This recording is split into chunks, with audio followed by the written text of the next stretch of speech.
காலையிலேன்னு பார்த்துட்டு இருக்கேன், மனநோயாளி மாதிரி கத்திட்டு இருக்காங்க சமூக வலைதளத்தில். அந்த மனுஷன் பதவி ஏற்று 10 நாள் கூட ஆகலை.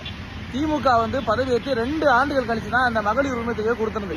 இன்னும் அதுக்குள்ள என்னைக்கு வந்துருந்துட்டு 1000 ரூபா கொடுத்துட்டாங்களா? தமிழ் புதன் திட்டம் வந்துட்டா? இருங்கடா, ஏன்டா பதறீங்க? நல்லாட்சி செஞ்சிருவாரோ, நம்ம ஆட்சி முடிஞ்சு அவ்வளோதான். ஏன்னா எம்ஜிஆர் அவர்கள் எப்போ ஆட்சிக்கு வந்தாரோ அது அவர் இறக்குறது வரை ஐயா கருணாநிதி அவர்களால் ஆட்சி செய்ய முடியல. அதே மாதிரி அம்மையா ஜெயலலிதா இருந்தவரை ஐயா மு க ஸ்டாலினால ஆட்சி செய்ய முடியல. அந்த பயத்தில் இன்னைக்கு அண்ணன் விஜய் அவர்கள் இவங்க இருக்கிற வரை திமுகன்ற ஒரு கட்சி ஆட்சிக்கு வராதுன்ற மனநிலைக்கு வந்துட்டாங்க திமுக காரங்களும் இந்த அண்ணன் உதயநிதி ஸ்டாலின் போன்றவரும். அதனால சும்மா குறைச்சல் கொடுத்துட்டு ஐயா மு க ஸ்டாலினே சொல்லியிருக்கிறாரு, 6 மாசம் வரை நாங்கள் ஆட்சிக்கு அவகாசம் கொடுப்போம், 6 மாசம் வரை நாங்கள் தொந்தரவு பண்ண மாட்டோம். அப்புறம் ஏன்டா நீங்க ஏன்டா கொந்தளிக்கிறீங்க?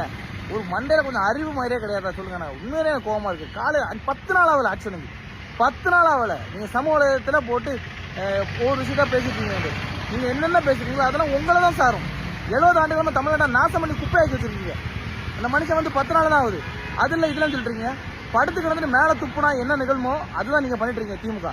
நீங்க பண்ணக்கூடிய விமர்சனம் எல்லாம் உங்களை தான் சாரும். நீங்க ஆட்சிக்கு 2 வருஷம் கழிச்சு தானே எல்லாம் கொடுத்தீங்க.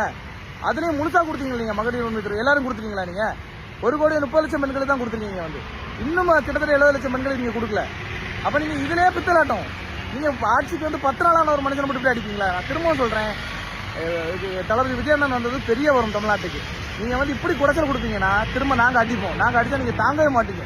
நான் சொல்றேன், இது காலத்துக்கு திமுக ஒரு கட்சி ஆட்சிக்கு வராது.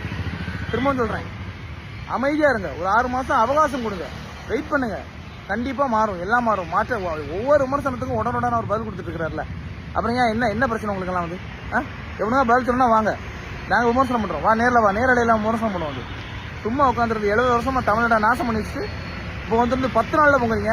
5 வருஷமா கோமா ஸ்டைலில் உட்காந்துருந்தீங்களா? நீங்களாம் 10 நாள்ல பொங்குறீங்க. எங்க போனீங்க நீங்களா? 5 வருஷமாட்டு 5 வருஷமா இதை விட மோசமான செயல் தான் நடந்துட்டு இருக்கு தமிழ்நாட்டில். அப்பெல்லாம் வாயை மூடிக்கிட்டு இருந்தீங்க. நீங்க ஆட்சி மாறிச்சு, நல்லாட்சி கொடுக்குறாரு, அவ்வளவுதான் முடிஞ்சு போச்சுன்ற சூழல் வந்தோடனே எல்லாம் பொங்குறீங்க. நான் திரும்ப சொல்றேன், அமைதியா இருங்க. 6 மாசம் அவகாசம் கொடுங்க, எல்லாம் மாறும். மாற்றத்துக்கான நேரம் அவ்வளவுதான். இதுக்கு மேல நீங்க தோந்தீங்க, நீங்க பதிலடி கொடுத்தீங்கன்னா நாங்கள் தொடர்ந்து விமர்சனம் பண்ணிக்கிட்டே இருப்போம்.